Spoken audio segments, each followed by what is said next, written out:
साथ हैं अमलेंदु उपाध्याय।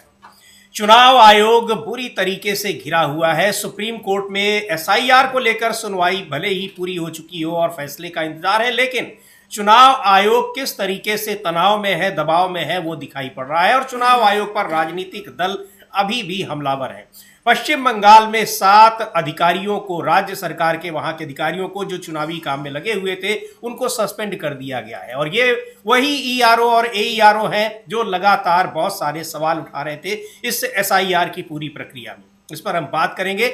उधर असम से भी बड़ी खबरें आ रही हैं और असम में राजनीतिक हलचल भी बढ़ती जा रही है, लेकिन इस बीच उस विवादास्पद का जो कार्टून था या वीडियो था, उस पर सुप्रीम कोर्ट में सुनवाई होनी है, जिसमें राज्य के मुख्यमंत्री हिमंता बिस्वा शर्मा बुरी तरीके से घिरे हुए हैं। इन सब के बीच प्रधानमंत्री नरेंद्र मोदी पर विपक्ष का हमला लगातार बना हुआ है। किस तरीके से यूएस के साथ, अमेरिका के साथ व्यापार डील की गई है, यानी व्यापार समझौता किया गया है, एप्स्टीन फाइल्स में क्या कुछ हो रहा है, क्यों जवाब नहीं दे रहे हैं, इन सारे मामलों में लगातार प्रधानमंत्री पर दबाव बढ़ता जा रहा है और अपनी पार्टी के भीतर भी प्रधानमंत्री नरेंद्र मोदी ऐसा लग रहा है कि अलग थलग पड़ते जा रहे हैं।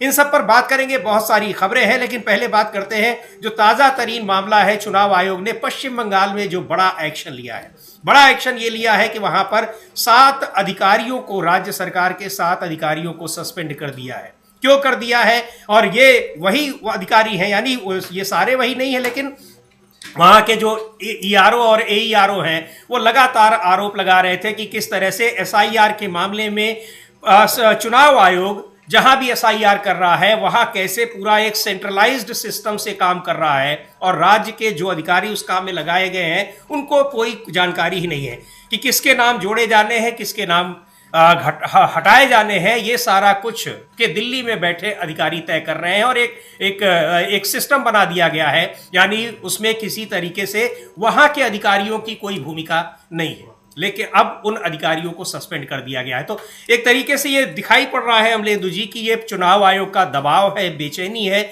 या बहुत सारी जो शिकायतें हैं उनके जरिए जो कहा जा सकता है कि पोल खुल रही है, ये उसका नतीजा है। हाँ, बिल्कुल पोल खुल रही है चुनाव आयोग की, उसका नतीजा भी ये समझा जा सकता है समीर जी कि चुनाव आयोग किस तरीके से बैकफुट पर आता हुआ दिखाई पड़ रहा है, क्योंकि चुनाव आयोग के खिलाफ माहौल काफी ज्यादा बनता चला जा रहा है। इधर ये एक तरीका ये भी हो सकता है कि शायद ये दबाव लेने की कोशिश हो कि जिस तरीके से उनके खिलाफ आना है महाभियोग ज्ञानेश कुमार के खिलाफ, तो उससे घबरा कर भी इस तरीके की चीजें की जा सकती हैं, तो ये दबाव बनाने की कोशिश की जा रही हो। सवाल ये कि जब सुप्रीम कोर्ट ने लिस्ट मांगी थी अधिकारियों की, तो उन अधिकारियों को आपने नियुक्त किया अभी तक कि नहीं किया? जी हाँ। जो सुप्रीम कोर्ट का आदेश था। जी हाँ। ये जानकारी अभी तक चुनाव आयोग ने नहीं दी है और अगर चुनाव आयोग ने उन अधिकारियों को काम पर नहीं लगाया है तो ये फिर सुप्रीम कोर्ट के आदेश की अवमानना होगी। सुप्रीम कोर्ट जैसे अपनी अवमानना समझता है कि नहीं समझता है, सुप्रीम कोर्ट के ऊपर निर्भर करता है, क्योंकि सुप्रीम कोर्ट से भी बहुत सी ऐसी चीजें होने लगी है कि उसे लगता ही नहीं कि उसकी अवमानना भी है। चुनाव आयोग के मामले में तो लगातार अवमानना होती रही अमलेंदु जी, लेकिन सुप्रीम कोर्ट उसी दौरान सुनवाई भी करता रहा, उसने अवमानना के मामले में कोई संज्ञान तक नहीं लिया। हाँ, बिल्कुल ये उसका संज्ञान तक नहीं लिया और बल्कि ये साफ तौर पर कहा कि भाई बिल्कुल आपको जो अधिकार नहीं है, ये कहा जी हाँ, कि आप हमारे मामले में हस्तक्षेप नहीं कर सकते। सुप्रीम कोर्ट को कहा गया, तो सुप्रीम कोर्ट को कहना है कि आप हमारे मामले में हस्तक्षेप नहीं कर सकते, ये साफ तौर पर बताता है कि चुनाव आयोग लगातार सुप्रीम कोर्ट की अवमानना करने पर उतारू है। जी बिल्कुल। तो चुनाव आयोग अवमानना कर रहा है, लेकिन जिस तरीके से वहां राज्य सरकार के अधिकारियों को सस्पेंड किया गया है, तो अब उसको लेकर भी ये राजनीति काफी गर्म है, क्योंकि ममता बनर्जी पश्चिम बंगाल की मुख्यमंत्री वो कह चुकी हैं कि ज्ञानेश कुमार के खिलाफ वो जो महाभियोग लाने की तैयारी में है और उस पर उन्होंने भाजपा जो इंडिया गठबंधन के सहयोगी दल है, निश्चित तौर पर वो भी उसमें साथ देंगे, क्योंकि ये केवल चुनाव आयोग के खिलाफ और मुख्य चुनाव आयुक्त ज्ञानेश कुमार के खिलाफ केवल ममता बनर्जी के ही आरोप नहीं है, लगातार तमाम राज्यों से जहां भी एसआईआर हो रही है, जिन 12 राज्यों में, उन सभी जगहों से वही उसी तरह की खबरें आ रही है और यहां तक कि खबरें सत्ता पक्ष यानी सत्तारूढ़ पार्टी बीजेपी की तरफ से भी आ रही हैं चुनाव आयोग की भूमिका को लेकर। लेकिन उत्तर प्रदेश में अमलेंदु जी लगातार जिस तरह से डिलीशन का काम हो रहा है, यानी फॉर्म 7 के नाम पर क्या कुछ हो रहा है, उस पर बार बार कई खबरें आ रही हैं अलग अलग जगहों से। समाजवादी पार्टी के अध्यक्ष अखिलेश यादव लगातार उनको ट्वीट भी कर रहे हैं, चुनाव आयोग को भी शिकायतें दी जा रही हैं, लेकिन चुनाव आयोग की तरफ से कोई संज्ञान नहीं लिया जा रहा है। अब सवाल यह भी उठ रहा है कि आखिर जब SIR हो रही है तो उसमें फॉर्म 7 की क्या जरूरत है, यानी किसी व्यक्ति का नाम कटवाना है तो कोई दूसरा व्यक्ति उसके लिए क्यों आवेदन करे, ये सवाल भी उठ रहा है। बिल्कुल, और अखिलेश यादव ने साफ तौर पर पूछा है कि भाई जब SIR हो चुका, जी, घर घर जाकर प्रक्रिया हो चुकी, हाँ, आपके BLO ERO उसकी जांच कर चुके, तो फिर ये फॉर्म 7 अब क्यों दिए जा रहे हैं और क्यों भरे जा रहे हैं? बीजेपी के लोगों को ही फॉर्म 7 क्यों दिए जा रहे हैं? जी, थोक के भाव में क्यों दिए जा रहे हैं? हाँ। ये अखिलेश यादव का सवाल है। और आज अखिलेश यादव 1 बजे एक बड़ी प्रेस कॉन्फ्रेंस करने वाले हैं इसी मसले को लेकर कि किस तरीके से भारतीय जनता पार्टी घबराई हुई है, क्योंकि अपने मतदाता फर्जी नहीं जुड़वा पाई तो अब वो दूसरों के मतदाता कटवाने पर तैयार हो गई है। क्योंकि योगी आदित्यनाथ ने खुद कहा था कि 3 से 4 करोड़ मतदाता जो इनके नाम कट रहे हैं वो बीजेपी से जुड़े हुए हैं। जी हाँ। इसका मतलब वो 3 से 4 करोड़ मतदाता फर्जी थे, हाँ। तो SIR में पकड़ में आ गए। तो अब दूसरा तरीका अपनाया जा रहा है, ये अखिलेश यादव का साफ आरोप। जी बिल्कुल, ये आरोप है कि वहां बीजेपी की तरफ से बीजेपी के लोग फॉर्म 7 के जरिए उन मतदाताओं के नाम कटवा रहे हैं जो कि विपक्षी पार्टियों के हैं, समाजवादी पार्टी के हों, चाहे वो BSP के हों, चाहे वो कांग्रेस पार्टी के हों, जिनको ये समझा जा रहा है टारगेटेड वे में ये सारा काम हो रहा है। और एक जगह से नहीं बल्कि राज्य के तमाम जगहों से ये खबरें आ रही हैं। अखिलेश यादव का वो बयान हम लोग सुनवाएंगे भी, अगर हमारे पास अगर वो है बयान उसको भी सुनवाएंगे कि क्या उन्होंने कहा है और क्यों ये सवाल उठाया है कि जब SIR हो रही है तो फिर फॉर्म 7 की क्या जरूरत है। लेकिन फॉर्म 7 की जरूरत शायद इसलिए है क्योंकि पहले सवाल जब उठे थे, जब इसकी ड्राफ्ट सूची आई थी, उसमें बड़े पैमाने पर ऐसा कहा गया कि बीजेपी के मतदाताओं के नाम भी गायब हो गए हैं। तो ये अब सवाल उठ रहा है, लेकिन बुरी तरीके से घिरा नजर आ रहा है चुनाव आयोग। अब समलेदु जी, सबको फैसले का ही इंतजार है कि आखिर रिजर्व कर लिया है सुप्रीम कोर्ट ने, SIR को लेकर जो सुप्रीम कोर्ट का फैसला था वो क्या आएगा। लेकिन जिस तरीके से बिहार में सुनवाई के दौरान SIR की प्रक्रिया पूरी होती गई, चुनाव आयोग सुप्रीम कोर्ट को धता बताता गया और SIR पूरा भी कर लिया और उसी के आधार पर मतदाता सूची जारी भी कर दी, चुनाव भी करा लिया, उसको देखते हुए ये बड़ा सवाल है कि क्या SIR की प्रक्रिया को निरस्त करेगा सुप्रीम कोर्ट। क्योंकि कहा था, एक बार बयान दिया था कि आप ये केवल बिहार पर लागू नहीं होगा अगर एक भी लेवल पर हमको गड़बड़ी दिखाई पड़ी। हाँ, ये कहा गया था कि अगर कुछ भी गड़बड़ी होती है बिहार के मामले में तो इसका प्रभाव सारे उस पर पड़ेगा, जी, सभी पर, मतलब पूरे देश भर में इसका प्रभाव पड़ेगा। हालांकि अब तो जो इस तरीके की टिप्पणियां आ रही हैं उसके बाद तो बहुत गजब गजब टिप्पणियां आ रही हैं, उस पर ज्यादा टिप्पणी नहीं कर सकते चूंकि सुप्रीम कोर्ट की टिप्पणियां आ रही हैं। हालांकि मौखिक टिप्पणियों का कोई महत्व नहीं है, जो आदेश में आएगा बात उस पर होगी कि आदेश क्या आता है। मौखिक टिप्पणियां तो कुछ भी आ सकती हैं, और ये कहा भी जाता है कि मौखिक टिप्पणियां जो होती हैं कभी कभी उकसाने के लिए भी होती है, ताकि दूसरे लोगों के पक्ष जो है तर्क जो वो सामने निकल कर आए, इसलिए भी होती है। तो उन टिप्पणियों पर चर्चा नहीं की जा सकती, लेकिन उन टिप्पणियों को लेकर ये मीडिया जो है, जिसको कॉर्पोरेट मीडिया जो है, ये वो तो वहीं से हेडलाइंस बना लेते हैं, वहीं से हेडलाइंस बना लेते हैं। जी हाँ। तो इसलिए जो कई बार सवाल उठने लगते हैं, लेकिन चूंकि इस पे फैसला सुरक्षित है, जो फैसला आएगा तभी मालूम पड़ेगा कि क्या फैसला आया क्या नहीं आया। लेकिन फैसला आने से पहले ही चुनाव आयोग जिस तरीके की हरकतें कर रहा है उसको लेकर काफी ज्यादा सवाल है। और ये चर्चा है कि 9 मार्च के बाद ज्ञानेश कुमार के खिलाफ महाभियोग प्रस्ताव आएगा विपक्षी तरफ से, तृणमूल कांग्रेस उसको पेश करेगी, पूरा विपक्ष उसका समर्थन करेगा। यानी जब बजट सत्र का दूसरा हिस्सा शुरू होगा 9 मार्च से, उसके बाद कभी भी इनके खिलाफ महाभियोग प्रस्ताव लाया जा सकता है। बड़ी हैरानी की बात है अमलेंदु जी, इधर स्पीकर को हटाने के लिए प्रस्ताव आ रहा है, उधर मुख्य चुनाव आयुक्त को हटाने के लिए, यानी संवैधानिक पदों पर बैठे हुए लोग किस तरीके से उन्होंने अपने दायित्वों से बिल्कुल दूर हो गए हैं। इससे यही संकेत मिलता है, क्योंकि अगर पूरा का पूरा विपक्ष आपकी कार्य प्रणाली से संतुष्ट नहीं है तो इसका मतलब आपके उस पद पर बने रहने के अधिकार को बहुत बड़ी चुनौती है।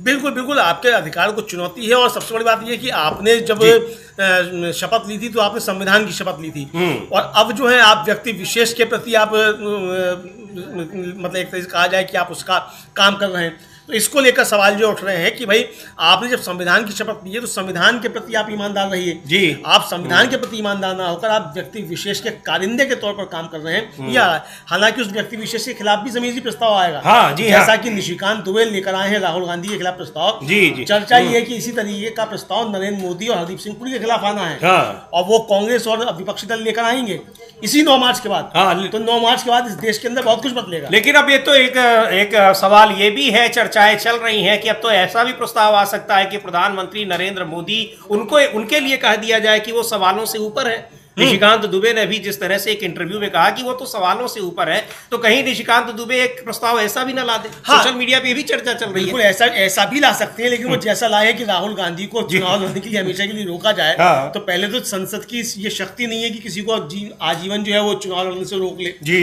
इस तरीके से नहीं हो सकता। लेकिन अगर वो लेके आए हैं प्राइवेट मेंबर बिल है, देखिए समीर जी प्राइवेट मेंबर बिल है, मुझे लगता है कि मैं इसकी जानकारी करूंगा कि प्राइवेट मेंबर बिल पर व्हिप जारी नहीं होता। हाँ। प्राइवेट मेंबर बिल है उनका, हाँ। दुबे का। तो प्राइवेट मेंबर बिल कोई भी मेंबर जो है कांग्रेस का, समाजवादी पार्टी का, तृणमूल कांग्रेस का, डीएमके का, वो प्रधानमंत्री नरेंद्र मोदी के खिलाफ भी प्रस्ताव लेकर आ सकता है कि इनको भी आजीवन प्रतिबंध लगाया जाए। जी हाँ। निशिकांत दुबे का जो आरोप पत्र है उसमें तो आरोप पत्र में सोरेस से फंडिक है, इससे फंडिक है, वो चीजें साबित नहीं हो सकती जी। लेकिन नरेंद्र मोदी हरदीप सिंह पुरी के खिलाफ जो सबूत है उसको तो राहुल गांधी ऑथेंटिकेट कर रहे थे। एपस्टीन्स फाइल में नाम आया है जी, तो वो तो ऑथेंटिकेट हो जाएगा, तो वहां तो सबूत पेश किए जाएंगे। तो ये बड़ा दिलचस्प होगा। अच्छा, राहुल गांधी के खिलाफ स्वीकार करने से पहले जो है ओम बिरला साहब के खिलाफ प्रस्ताव है, उस पर चर्चा होगी जी। कहा यह जा रहा है कि वो प्रस्ताव पर चर्चा होने से पहले ओम बिरला इस्तीफा दे सकते हैं। इस तरीके की भी चर्चाएं चल रही हैं, क्योंकि उनका नाम जिस तरीके से भेजा गया है कि वो जाएंगे शपथ ग्रहण समारोह में बांग्लादेश। जी हाँ। इसको लेकर सवाल उठ रहे हैं कि सरकार का आदमी जाता है, ओम बिरला सरकार के आदमी है नहीं। हाँ, तो इसलिए अभी से तैयारी कर ली गई है कि ओम बिरला साहब लोकसभा स्पीकर के पद से इस्तीफा देंगे और वो मंत्री बनेंगे जी, और सरकार की तरफ से वो जाएंगे। तब तक ये चर्चाएं चल रही हैं। जी बिल्कुल, बहुत सारी चर्चाएं हैं, राजनीतिक गलियारों में ये चर्चाएं चलती रहती हैं, लेकिन निश्चित तौर पर उनके पीछे कोई न कोई आधार जरूर होते हैं, तभी वो चर्चाएं चलती हैं। अब प्रधानमंत्री नरेंद्र मोदी जिस तरीके से इन तमाम सवालों में घिरे हैं, खासतौर पर अमेरिका के साथ जो व्यापार समझौता है और जनरल नरवणे की पुस्तक ने जिस तरीके से प्रधानमंत्री को सीधे घेरा है, और इसके अलावा एप्स्टीन फाइल्स का जो जिक्र हो रहा है, इन मुद्दों पर ऐसा लग रहा है कि उनको अपनी पार्टी के भी नेताओं का समर्थन अब नहीं मिल रहा है। क्यों नहीं मिल रहा है, इस पर भी बात करेंगे, लेकिन असम की चर्चा करते हैं। आने वाले दिनों में भी वहां भी चुनाव होने हैं, लेकिन असम के मुख्यमंत्री एक बहुत ही बड़ी मुश्किल में फंसते हुए नजर आ रहे हैं। उस मामले में आज सुप्रीम कोर्ट में सुनवाई भी है, और वहां पर असम में इसे लेकर राजनीति भी बड़ी गर्म है। किस तरीके से वहां एक समुदाय विशेष को, मुस्लिम समुदाय को टारगेट करते हुए एक वहां पर विज्ञापन बनाया गया, एक वीडियो बनाया गया, और उसको लेकर अब सुप्रीम कोर्ट में उनके खिलाफ सुनवाई हो रही है। बयान तो उनके अक्सर इस तरह के आते ही रहते हैं, लेकिन इस मामले में अमलेंदु जी पूरी तरीके से फंसे हैं, क्योंकि संवैधानिक पद पर बैठे हुए संविधान के मूल्यों की बुरी तरीके से धज्जियां उड़ाते दिख रहे हैं। हाँ बिल्कुल, संविधान की धज्जियां उड़ाते हुए दिख रहे हैं बुरी तरीके से, और एक से कहा जाए कि संविधान से परे जाकर काम करते हुए दिखाई पड़ रहे हैं, और किसी भी तरीके से संविधान के अंतर्गत और एक जो कहा जाए मर्यादा के अंदर रहकर काम करते हुए दिखाई नहीं पड़ रहे हैं। विपक्ष के साफ तौर पर यही आरोप उनके ऊपर दिखाई पड़ रहे हैं सभी जी बिल्कुल। और इसको वहां पर जो असम में इसको लेकर राजनीति भी गर्म है, उन पर बहुत सारे सवाल उठे, तभी ये मामला सुप्रीम कोर्ट में पहुंचा है। और वहां विधायक दल के नेता है देवव्रत सैकिया, क्या कह रहे हैं उनको भी सुनते हैं। वहां तमाम राजनीतिक दल हैं, जो बीजेपी के जो विरोधी दल हैं, वहां पर चूंकि हिमंता बिस्व शर्मा को लेकर बहुत सारी टिप्पणियां हैं। हालांकि वहां भी बीजेपी में भी तमाम मुद्दों पर बिखराव दिखाई पड़ता है, लेकिन अब हिमंता बिस्व शर्मा को केंद्रीय नेतृत्व का जिस तरीके से एक वरद हस्त प्राप्त है, उसको देखते हुए उस तरह से आवाजें बाहर आती नहीं है। लेकिन हिमंता बिस्व शर्मा भी अपनी पार्टी के भीतर भी गिरे हुए हैं, और सुप्रीम कोर्ट में तो उनके खिलाफ सुनवाई चली रही है। आज उस पर सुनवाई होगी भी, क्या कुछ होगा उससे भी हम आपको अपडेट करेंगे। लेकिन देवव्रत सैकिया को सुनते हैं कि क्या कहा है उन्होंने इस पूरे मामले पर। वहां पर कांग्रेस पार्टी के विधायक दल के नेता है, कह रहे हैं मामला कोर्ट में है, लेकिन बहुत गंभीर मामला है, और चूंकि गंभीर नहीं होता तो सुप्रीम कोर्ट में पहुंचता नहीं, और यहाँ किस तरीके से एक समुदाय विशेष के प्रति हमला करते हुए दिख रहे हैं और राज्य के मुख्यमंत्री हैं, यानी एक संवैधानिक पद पर बैठा हुआ व्यक्ति कैसे एक दूसरे समुदाय किसी भी समुदाय के प्रति ऐसी घृणात्मक उसके विचार कैसे हो सकते हैं, इसको लेकर ये मामला इसको चैलेंज किया गया है सुप्रीम कोर्ट में। क्या कुछ होता है वो देखेंगे, लेकिन असम की राजनीति इसको पर काफी गर्म दिखाई पड़ रही है। तमाम दूसरे नेता भी हैं और उसमें हिमंता बिस्वा शर्मा का भी उस पर बयान आया है, क्या कुछ उन्होंने कहा है, लेकिन घिरे हैं और सुप्रीम कोर्ट लगता नहीं है, क्योंकि मामला बिल्कुल पूरी तरीके से जो संवैधानिक मूल्य है अमलेंदु जी बिल्कुल उसके खिलाफ है। एक मुख्यमंत्री जैसे पद पर बैठा हुआ व्यक्ति अगर इस तरीके से पोस्टर उसके जारी हो रहे हैं, उसका समर्थन वो कर रहा है। हाँ, उसका समर्थन कर रहा है, लेकिन समीर जी सीजीआई को लेकर काफी सवाल उठ रहे हैं। जी, सीजीआई ने अभी जो हाल ही में जो बिहार का मामला आया था, जो जन स्वराज पार्टी की जो याचिका हाँ, जी हाँ, और उसको लेकर उन्होंने जो टिप्पणी की कि आपको वोट कितने मिले, इसको लेकर काफी सवाल उठ रहे हैं कि सीजीआई ये टिप्पणी कैसे कर सकते हैं कि आपको वोट कैसे मिले। जी हाँ, इस देश के अंदर तमाम लोग ऐसे रहे हैं जो निर्दलीय चुनाव लड़ते रहे और 5 वोट मिलते रहे। हाँ, और लोकतंत्र में चुनाव लड़ना महत्वपूर्ण है, वोट मिलना महत्वपूर्ण नहीं है। बिल्कुल, यहाँ तक कि जब दोबारा मतगणना की बात होती है तो 5 वोट मिले वरने वाला व्यक्ति भी क्लेम कर सकता है, 5 बार भी क्लेम कर सकता है और एक वोट से जीत हार होती रहती है। अटल बिहारी वाजपेयी की सरकार 1 वोट से गिर गई थी जी, तब ये नहीं पूछा सुप्रीम कोर्ट ने कि आपको वोट कितने मिले थे, 1 वोट से सरकार गिर गई थी। और टेक्निकली देखा जाए तो गिरधर गोमांग जो थे वो उड़ीसा के मुख्यमंत्री बन चुके थे और लोकसभा के सदस्य भी थे जी हाँ, और इस्तीफा नहीं दिया था। तो वो टेक्निकल भी उस पर भी जा सकता था, लेकिन वो नहीं गया, चूंकि वो आप ठीक है वहां के मुख्यमंत्री हैं, लेकिन आप अभी सदस्य हैं और बाद में उन्होंने इस्तीफा दिया था जी। तो बहुत सारी चीजें हो सकती हैं। तो सीजीआई कैसे कह सकता है कि भाई आपको वोट कितने मिले थे, वोट कितने मिले थे, इसके आधार पर आप ये तय करेंगे कि कोई जो सत्ता में दल है वो अनाचरण करने का अधिकारी हो गया क्योंकि उसको वोट मिले। बिल्कुल, मोदी जी अगर प्रधानमंत्री हैं, ये तो फिर बीजेपी के नेता तो वही कहते हैं कि अगर ये सही बातें होती तो मोदी जी 3 बार कैसे लेकिन इसका मतलब ये नहीं ना, अगर उनको 35-40% वोट मिल रहे हैं तो 60% उनके विरोध में भी तो जा रहे हैं। नहीं तो आप इसी के आधार पर सरकार के का जो अनाचरण है, जो कदाचार है, उसको आप जस्टिफिकेशन हो जाएगा कि आपको तो वोट मिले हैं जी। आज अगर किसी प्रधानमंत्री के ऊपर ही या हरदीप सिंह पुरी के ऊपर ही या किसी के ऊपर ही कुछ आरोप लग रहे हैं तो आप ये कह के उसे खारिज कर देंगे कि भाई इनको तो ये चुनकर आए हैं तो इनका किसी फाइल में नाम आ गया तो कैसे आएगा जी। हाँ बिल्कुल, बहुत आपत्तिजनक बयान है होता है। तो अब देखना ये है कि आज भी क्या यही आएगा, फैसला क्या आता है, सुनवाई होती है नहीं होती और आता है तो क्या यही टिप्पणी आती है कि अरे भाई वो तो मुख्यमंत्री है, वो तो ऐसा कर सकते हैं। अब ये भी देखना होगा, सभी सवाल इसको लेकर उठ रहे हैं जी। बिल्कुल कि उनको जनता ने चुनकर भेजा है, लेकिन बहुत आपत्तिजनक टिप्पणी थी, काफी उसकी आलोचना भी हुई, चर्चा भी हुई। लेकिन अब क्या होता है इस मामले में, जब हिमंता बिस्वा शर्मा के खिलाफ, असम की सरकार के खिलाफ ये मामला जब सुप्रीम कोर्ट में सुना जाएगा, लेकिन असम की राजनीति इसको लेकर काफी गर्म है। वहां AIUDF के विधायक हैं अनीमुल इस्लाम, क्या कह रहे हैं, बात है अमलेंदु उपाध्याय। चुनाव आयोग बुरी तरीके से घिरा हुआ है। सुप्रीम कोर्ट में SIR को लेकर सुनवाई भले ही पूरी हो चुकी हो और फैसले का इंतजार है, लेकिन चुनाव आयोग किस तरीके से तनाव में है, दबाव में है, वो दिखाई पड़ रहा है और चुनाव आयोग पर राजनीतिक दल अभी भी हमलावर है। पश्चिम बंगाल में 7 अधिकारियों को, राज्य सरकार के वहां के अधिकारियों को जो चुनावी काम में लगे हुए थे, उनको सस्पेंड कर दिया गया है और ये वही ERO और AERO हैं जो लगातार बहुत सारे सवाल उठा रहे थे इस SIR की पूरी प्रक्रिया में। इस पर हम बात करेंगे। उधर असम से भी बड़ी खबरें आ रही हैं और असम में राजनीतिक हलचल भी बढ़ती जा रही है, लेकिन इस बीच उस विवादास्पद का जो कार्टून था या वीडियो था, उस पर सुप्रीम कोर्ट में सुनवाई होनी है, जिसमें राज्य के मुख्यमंत्री हिमंता बिस्वा शर्मा बुरी तरीके से घिरे हुए हैं। इन सब के बीच प्रधानमंत्री नरेंद्र मोदी पर विपक्ष का हमला लगातार बना हुआ है। किस तरीके से US के साथ, अमेरिका के साथ व्यापार डील की गई है, यानी व्यापार समझौता किया गया है, एप्स्टीन फाइल्स में क्या कुछ हो रहा है, क्यों जवाब नहीं दे रहे हैं, इन सारे मामलों में लगातार प्रधानमंत्री पर दबाव बढ़ता जा रहा है और अपनी पार्टी के भीतर भी प्रधानमंत्री नरेंद्र मोदी ऐसा लग रहा है कि अलग थलग पड़ते जा रहे हैं।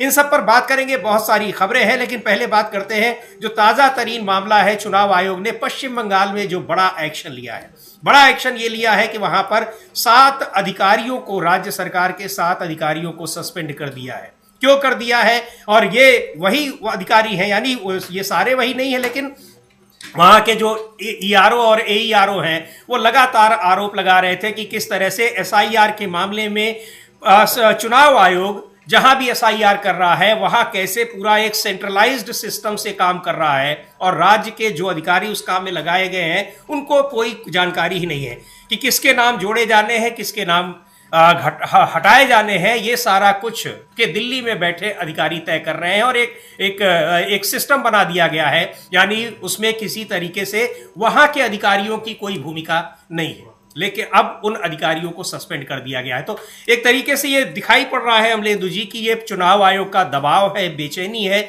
या बहुत सारी जो शिकायतें हैं उनके जरिए जो कहा जा सकता है कि पोल खुल रही है, ये उसका नतीजा है। हाँ बिल्कुल, पोल खुल रही है चुनाव आयोग की, उसका नतीजा भी ये समझा जा सकता है समीर जी कि चुनाव आयोग किस तरीके से बैकफुट पर आता हुआ दिखाई पड़ रहा है, क्योंकि चुनाव आयोग के खिलाफ माहौल काफी ज्यादा बनता चला जा रहा है। इधर ये एक तरीका ये भी हो सकता है कि शायद ये दबाव लेने की कोशिश हो कि जिस तरीके से उनके खिलाफ आना है महाभियोग ज्ञानेश कुमार के खिलाफ, तो उससे घबरा कर भी इस तरीके की चीजें की जा सकती हैं, तो ये दबाव बनाने की कोशिश की जा रही हो।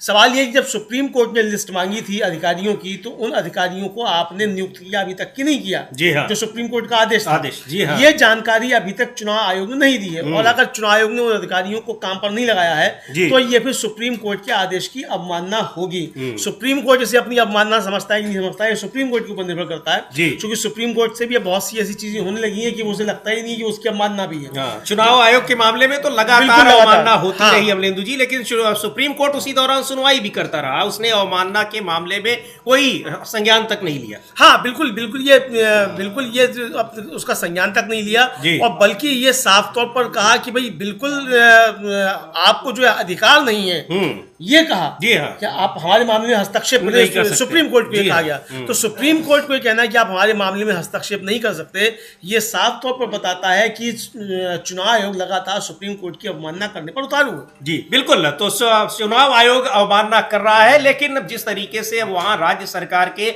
अधिकारियों को सस्पेंड किया गया है, तो अब उसको लेकर भी ये राजनीति काफी गर्म है, क्योंकि ममता बनर्जी पश्चिम बंगाल की मुख्यमंत्री वो कह चुकी हैं कि ज्ञानेश कुमार के खिलाफ वो जो महाभियोग लाने की तैयारी में है, और उस पर उन्होंने बाकी जो इंडिया गठबंधन के सहयोगी दल है निश्चित तौर पर वो भी उसमें साथ देंगे, क्योंकि ये केवल चुनाव आयोग के खिलाफ और मुख्य चुनाव आयुक्त ज्ञानेश कुमार के खिलाफ केवल ममता बनर्जी के ही आरोप नहीं है, लगातार तमाम राज्यों से जहां भी एसआईआर हो रही है, जिन 12 राज्यों में, उन सभी जगहों से वही उसी तरह की खबरें आ रही हैं, और यहां तक कि खबरें सत्ता पक्ष यानी सत्तारूढ़ पार्टी बीजेपी की तरफ से भी आ रही हैं चुनाव आयोग की भूमिका को लेकर। लेकिन उत्तर प्रदेश में अमलेंदु जी लगातार जिस तरह से डिलीशन का काम हो रहा है, यानी फॉर्म 7 के नाम पर क्या कुछ हो रहा है, उस पर बार बार कई खबरें आ रही हैं अलग अलग जगहों से।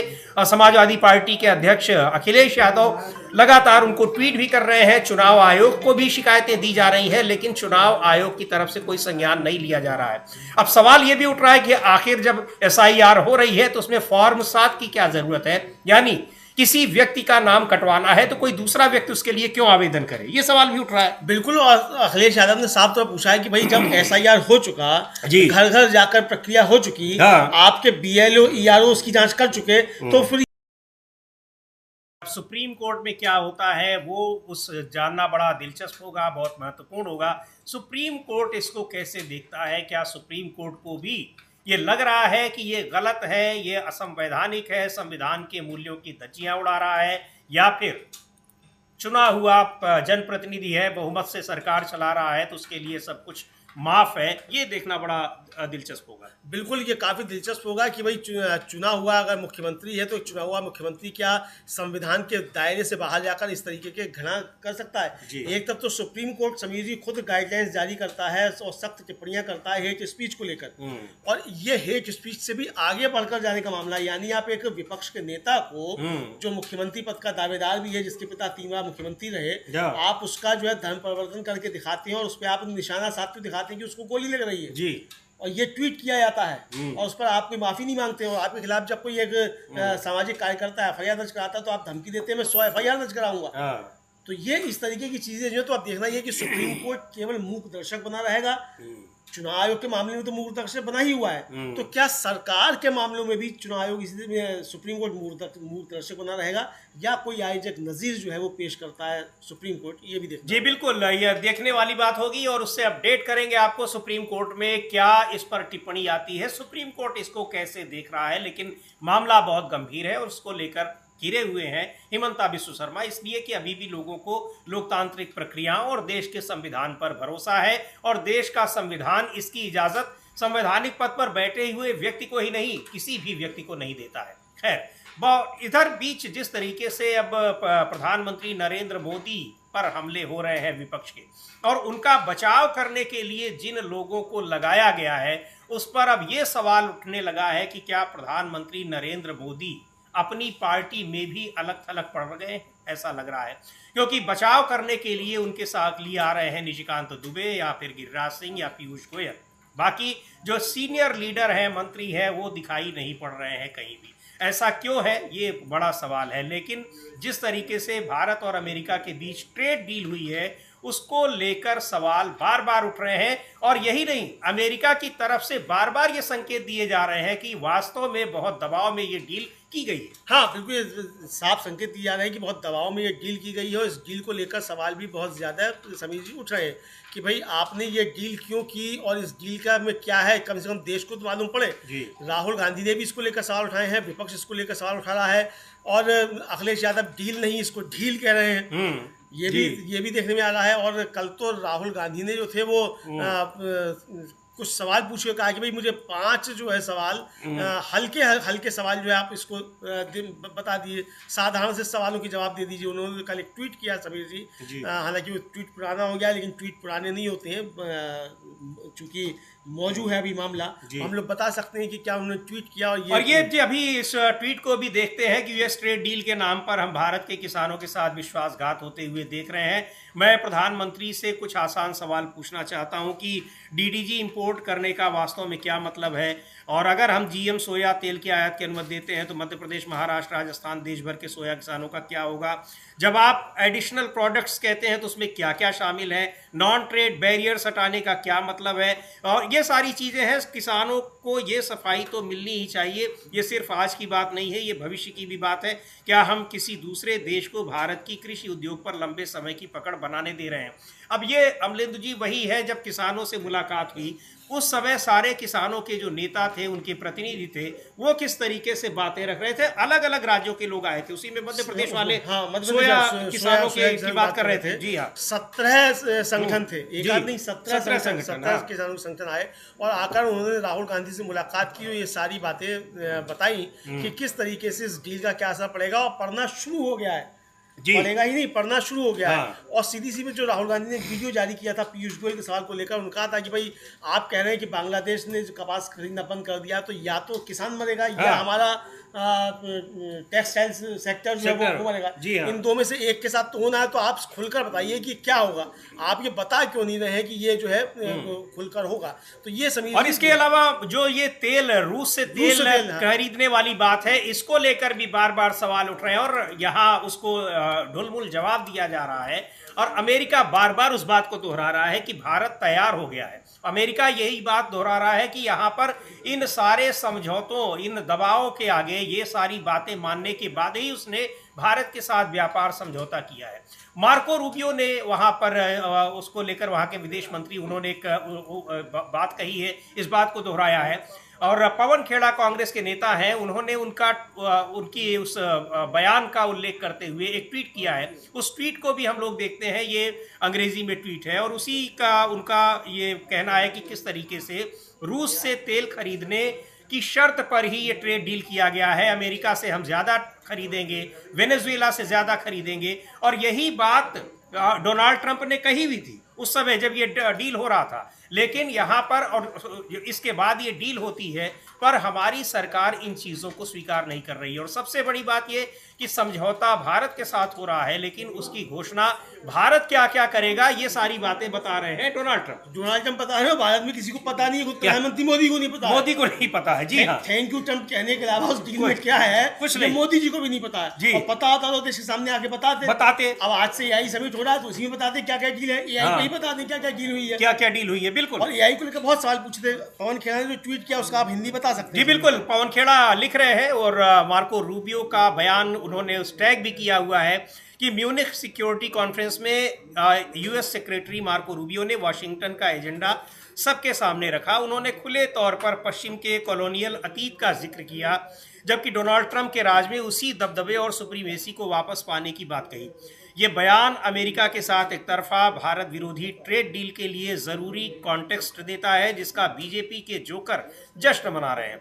Forum minister S Jaishankar foreign की जगह फोरम मिनिस्टर, हाँ, क्योंकि फोरम पे ही जाकर बात करते हैं। हाँ, अच्छा, बाहर के फोरम पे करेंगे, जो यहाँ का फोरम है यानी संसद है, वहां नहीं बात करते। संसद में बात नहीं करते, बाहर जाके बात करते हैं। बाहर के फोरम पे कभी दावोस के फोरम पे बात करेंगे, कभी ब्राजील के फोरम पे जाकर बात करेंगे, कभी चाइना के फोरम पर जाकर बात करेंगे। मतलब बाहर जाकर फोरम पर ही बात करेंगे, अमेरिका में भी फोरम पर जाकर बात करेंगे, लेकिन फॉरेन पॉलिसी क्या है इस पर बात नहीं करेंगे। तो वही लिख रहे हैं वो कि जिसका बीजेपी के जोकर जश्न मना रहे हैं। फोरम मिनिस्टर एस जयशंकर, जो म्यूनिख सिक्योरिटी कॉन्फ्रेंस में भी मौजूद थे, उन्हें साफ करना चाहिए। ये कहने के बाद जवाहरलाल नेहरू के लिए मोदी का जुनून बहुत ज्यादा हो गया। नेहरू जी डीकॉलोनाइजेशन और स्ट्रेटेजिक ऑटोनॉमी के पक्ष में थे। मोदी भारत को रिकॉलोनाइजेशन के खतरनाक रास्ते पर ले जाने के लिए पक्के इरादे वाले हैं। तो बहुत गंभीर आरोप है और इन आरोपों का बहुत दुर्भाग्यपूर्ण बात यह है कि उनका कोई जवाब नहीं आ रहा है। जवाब देने के लिए पीयूष गोयल आधी रात को ट्वीट कर देते हैं, लेकिन उस ट्वीट में जो सवाल पूछे जा रहे हैं कि ये सारी चीजें कैसे हो गई, क्या होगा, इन किसानों का क्या होगा, वो जवाब नहीं आता है। हाँ बिल्कुल, वो जवाब नहीं आता है। और समीर जी, साफ तौर पर समझा जा सकता है कि सवालों के जवाब जो है ये नहीं मिल रहे हैं, ये देखने में आता है। और बड़ी खबर समीर जी इस समय ये आ रही है कि इसको जो हिमंता बिस्व शर्मा पे मामला था, उसकी सुनवाई होनी थी और सुनवाई पर सीनियर एडवोकेट अभिषेक मनु सिंह भी जो है वो पहुंचे अदालत के सामने। अभी इसकी सुनवाई शुरू हुई और उन्होंने पास ओवर मांगा। सॉलिसिटर जनरल तुषार मेहता पेश हुए और एक फैक्चुअल डेवलपमेंट जो मुझे आपके ध्यान में लाना है उन्होंने कहा, लेकिन बेंच ने मामले को पास ओवर कर दिया, पास कर दिया, यानी आज उस पर चर्चा अब नहीं होगी, उस पर चर्चा बाद में होगी। तो ये अपडेट है वहां पर हिमंता बिस्व शर्मा के मामले में असम के मुख्यमंत्री। लेकिन असम की राजनीति इसको लेकर गरमाई है। बड़ा सवाल उठ रहा है कि कैसे संविधान की शपथ लेने वाला व्यक्ति संविधान में जो बातें लिखी गई हैं उनकी कैसे अवहेलना कर रहा है, उनकी धज्जियां उड़ा रहा है। और इधर जो यूएस के साथ, अमेरिका के साथ ट्रेड डील की बात हो रही है, कांग्रेस के ही प्रवक्ता है सुरेंद्र राजपूत, उन्होंने कुछ ग्राफिक्स के जरिए एक ट्वीट किया है और वो भी ये बता रहे हैं कि इस डील में क्या कुछ हुआ है और क्यों ये कहा जा रहा है कि भारत की सरकार ने, प्रधानमंत्री नरेंद्र मोदी ने अमेरिका के आगे सरेंडर कर दिया है। वो ट्वीट भी हम देखते हैं क्या लिखा है उसमें भी, वो भी हम आपको बताते हैं कि इस तरह से हर भाषा में राहुल गांधी देशवासियों को यूएस ट्रेड डील के नुकसान बता रहे हैं, समझा रहे हैं कि इसमें किसान और व्यापारी को बहुत नुकसान होने जा रहा है। विनाश होने से पहले चेत जाइए मित्रों। और ये अलग अलग जो उन्होंने सारी चीजें कही हैं, उनका ये बयान है जो राहुल गांधी ने जो बातें कही है उसमें कई उन्होंने जो है राहुल गांधी के पुराने ट्वीट्स ने वो किए हैं। और एक तो जो है ये पहले उन्होंने किया है कि यूएस ट्रेड डील के नाम पर हम भारत के किसानों के साथ विश्वासघात होते हुए देख रहे हैं, ये राहुल गांधी का है। और मैं प्रधानमंत्री से कुछ आसान सवाल पूछना चाहता हूँ, जो ट्वीट हम लोगों ने अभी दिखाया था 5 ट्वीट। फिर इससे पहले का दिखाया था, we are witnessing a betrayal of India farmers in the name of US trade deal, ये उन्होंने पूछा। फिर वही जो प्रधानमंत्री से कई सवाल पूछे थे उन्होंने। फिर जो संसद के अंदर बोले कि 0% ड्यूटी और 18% ड्यूटी, 0% ड्यूटी बांग्लादेश पे, 18% ड्यूटी भारत के ऊपर, इसको लेकर फिर ये जो है राहुल गांधी कहते हैं कि यूएस ट्रेड डील है, ये भारत की टेक्सटाइल इंडस्ट्री को खत्म कर देगी। जो वीडियो जारी किया था उसका स्क्रीनशॉट, और फिर एक वो वीडियो जो उन्होंने जारी किया था, मुकदमा करो या एफआईआर करो, ये खुली चेतावनी थी। तो वो ये सारा एक कोलाज बनाकर सुरेंद्र राजपूत ने इसको जारी किया है। ये ट्वीट उन्होंने कहा है कि आप आसान भाषा में समझ लीजिए कि राहुल गांधी क्यों इस पर सवाल उठा रहे हैं और सरकार का कोई प्रतिनिधि, प्रधानमंत्री इनका कोई जवाब नहीं दे रहे हैं। संसद में पूछते पूछते विपक्ष परेशान हो गया, संसद की कार्रवाई नहीं चली, लेकिन जवाब इसका कुछ नहीं आया और बजट सत्र का एक हिस्सा खत्म हो गया। और 9 मार्च से फिर शुरू होगा दूसरा हिस्सा, उसमें इसका जवाब मिलेगा या नहीं मिलेगा। लेकिन लगता नहीं है विपक्ष की इस मामले में पीछे हटने वाला है, क्योंकि ये देश के किसानों से, देश के तमाम उद्योगपतियों से, औद्योगिक घरानों से, उद्योग जगत के लिए बहुत नुकसानदायक ये ट्रेड डील माना जा रहा है और इस पर बहुत सारे सवाल उठ रहे हैं। और अलग अलग राज्यों में कांग्रेस के नेता, विपक्ष के नेता इस चीज़ को उठा रहे हैं। पंजाब में वहाँ प्रभारी हैं कांग्रेस पार्टी के भूपेश बघेल, उन्होंने एक बयान दिया है, जारी किया, और कह रहे हैं कि इसको लेकर पंजाब में एक कार्यक्रम है जिसमें लोगों से इसके बारे में चर्चा की जाएगी। और जिस तरह से राहुल गांधी से अलग अलग राज्यों के तमाम किसान नेता आए थे, मिले थे, और सब ने बताया कि कैसे ये नुकसान करेगा, चाहे वो टेक्सटाइल इंडस्ट्री के लोग हों, कॉटन उगाने वाले हों, सोयाबीन उगाने वाले हों, तिलहन उगाने वाले हों, सभी को इस डील से केवल और केवल नुकसान दिखाई पड़ रहा है। बिल्कुल, इस डील से सबको नुकसान ही नुकसान है, ये साफ तौर पर दिखाई पड़ रहा है। और इस नुकसान की भरपाई कैसे होगी, सवाल ये है। राहुल गांधी यही सवाल पूछ रहे हैं कि भाई आपकी दोस्ती किसी से कुछ हो, इससे क्या लेना देना किसी को जी, आपकी दोस्ती किसी के साथ हो, लेकिन सवाल ये है कि क्या आप भारत के साथ न्याय कर पा रहे हैं कि नहीं, क्या आप जो भारत के हित हैं उनकी रक्षा आप कर पा रहे हैं कि नहीं कर पा रहे हैं जी। सवाल सीधा सीधा ये है, और ये आप नहीं कर पा रहे हैं तो ये देश के साथ विश्वासघात है। राहुल गांधी का सीधा सीधा कहना ये है। फिर बीच में खबर आई कि राहुल गांधी ने जो मसला उठाया था जनरल नरवणे की किताब का लेकर, उसको एफआईआर तो उसमें दर्ज की गई है, तो राहुल गांधी ने साफ चेतावनी जारी करते हुए कहा कि चाहे एफआईआर करो, चाहे मुकदमा करो, लेकिन हम किसानों के हितों के साथ कोई समझौता इस किसान विरोधी सरकार से नहीं करेंगे। वो बाइट भी बाइट है, वो हम लोग सुन लेते हैं। पहले एक बार देखते हैं क्या कहा है भूपेश बघेल ने पंजाब में और अलग अलग जगहों पर इस किसानों के साथ विपक्ष के नेता संवाद कर रहे हैं, बातचीत कर रहे हैं, और उनकी बातें भी सुन रहे हैं कि इस ट्रेड डील से लोगों को किस तरीके का नुकसान है, क्यों आशंकित है। वो सुनते हैं भूपेश बघेल ने क्या कहा है। तमाम जो अलग अलग सेक्टर हैं उनमें किस तरीके से लोगों में आशंका है कि इसका नुकसान होगा, लेकिन सरकार नहीं सुन रही। और कहा यह जा रहा है, आरोप ये लग रहा है कि सरकार ने ये ट्रेड डील इसलिए की है क्योंकि अमेरिका का दबाव था। क्या दबाव था कि अचानक इस डील को करना पड़ा, और उसके कुछ ही दिन पहले एप्स्टीन फाइल्स का मामला नया उजागर हुआ था। हालांकि पहले भी आई थी, लेकिन जो नई सीरीज फाइलों की जारी की थी उसके तुरंत बाद यूएस के साथ ट्रेड डील हो जाती है। हाँ, तुरंत ट्रेड डील हो जाती है, और उसके बाद ही ट्रंप की, उस डील के बाद भी ट्रंप की धमकी आती है जी हाँ, कि मैं मोदी का पॉलिटिकल कैरियर खत्म कर सकता हूँ, बर्बाद कर सकता हूँ, लेकिन करूंगा नहीं। जी हाँ, बर्बाद कर सकता हूँ लेकिन करूंगा नहीं। और ट्रंप से मोदी इसीलिए प्यार करते हैं जी हाँ, ये कहा गया। तो ट्रंप से मोदी प्यार क्यों करते हैं, तो ये बता दिया मतलब ट्रंप ने कि मोदी दबे हुए हैं, तो इसका मतलब क्या उन फाइलों की वजह से कुछ है। क्योंकि राहुल गांधी तो संसद में खड़े होकर आरोप लगा रहे हैं कि अडानी के खिलाफ जो केस चल रहा है अमेरिका में, और जो एप्स्टीन फाइल्स में नाम आए हैं प्रधानमंत्री मोदी और उनके मंत्रियों के, जिस तरीके से इसकी वजह से जो है मोदी जी कंप्रोमाइज है, ये राहुल गांधी का आरोप है। और इसका कोई वाजिब जवाब जो है वो सरकार की तरफ से, प्रधानमंत्री मोदी की तरफ से अभी तक नहीं आया। जी बिल्कुल नहीं आया है। और इधर इन मसलों पर बुरी तरीके से खुद घिरे हुए हैं प्रधानमंत्री नरेंद्र मोदी। जनरल नरवणे की किताब को लेकर इतना हंगामा हुआ है, और अब तो सरकार ये कानून बनाने जा रही है। खबरें आ रही हैं कि सेना का कोई भी अधिकारी रिटायर होने के 20 साल बाद तक कोई किताब नहीं लिख सकता है, कुछ कह नहीं सकता है। मतलब ये सीधे सीधे आर्टिकल 19 का एक खुला उल्लंघन होगा अगर ये नियम बन जाता है।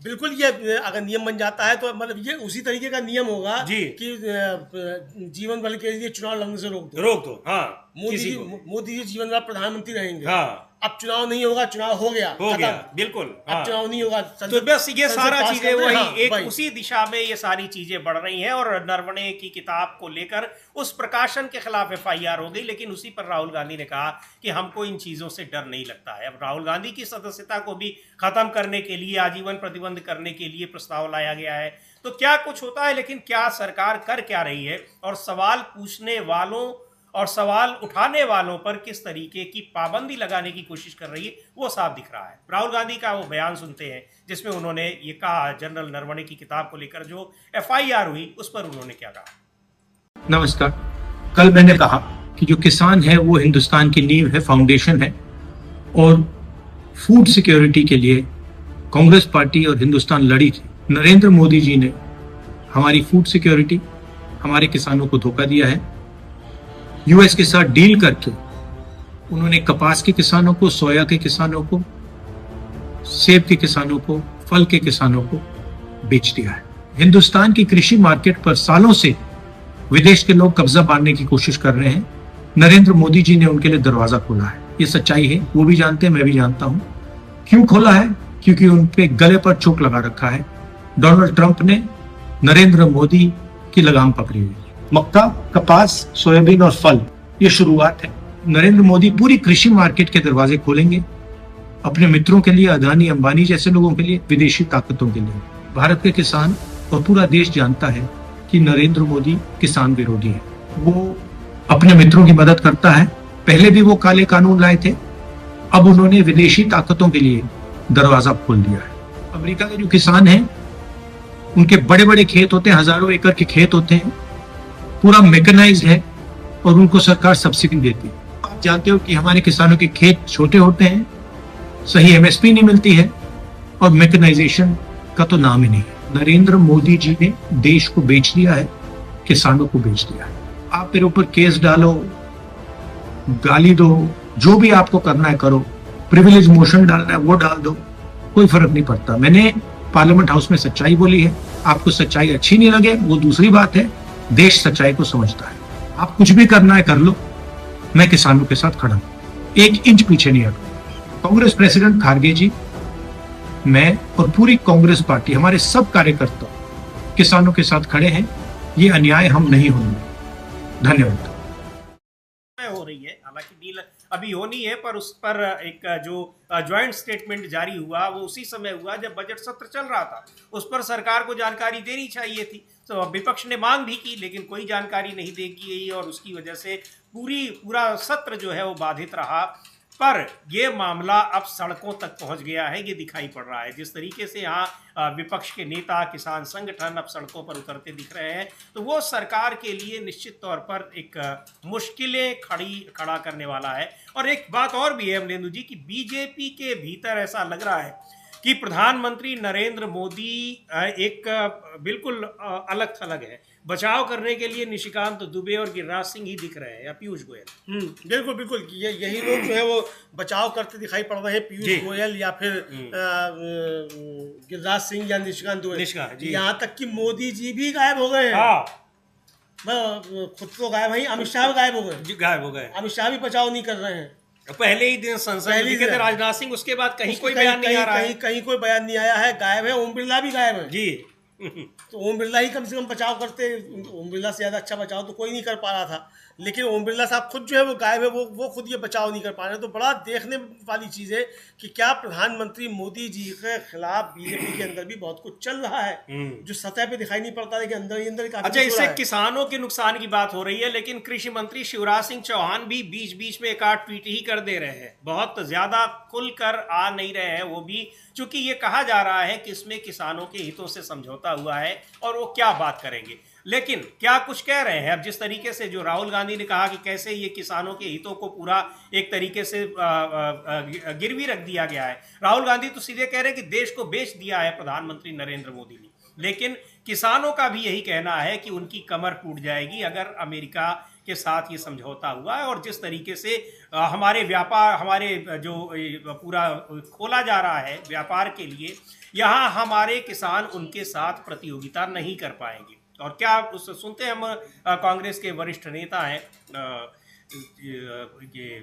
ये सचिन पायलट, उनको भी सुनते हैं, लेकिन इस मामले में शिवराज सिंह चौहान की भी चुप्पी कहीं ना कहीं ये दिखाई पड़ रही है कि किसानों का के जो सवाल है उनका जवाब उनके पास नहीं दिखा। हाँ, किसानों के सवालों का जवाब तो शिवराज सिंह चौहान के पास भी नहीं। हालांकि मुझे लगता है कि शिवराज सिंह चौहान जो है वो ज्यादा पढ़े लिखे हैं मोदी जी से और ज्यादा उनको जानकारी है। हाँ। कई साल मुख्यमंत्री। अच्छा, बीच बीच में जो ट्वीट कर रहे हैं तो केवल यही कह रहे हैं कि राहुल गांधी झूठ बोल रहे हैं। अरे भाई, जो सवाल पूछते हैं सच बता दो, बताइए ना। बिल्कुल सच तुम बता दो। राहुल गांधी झूठ बोल रहे हैं, हमने मान लिया राहुल गांधी झूठ बोल रहे हैं, तो सच तुम बता दो जी।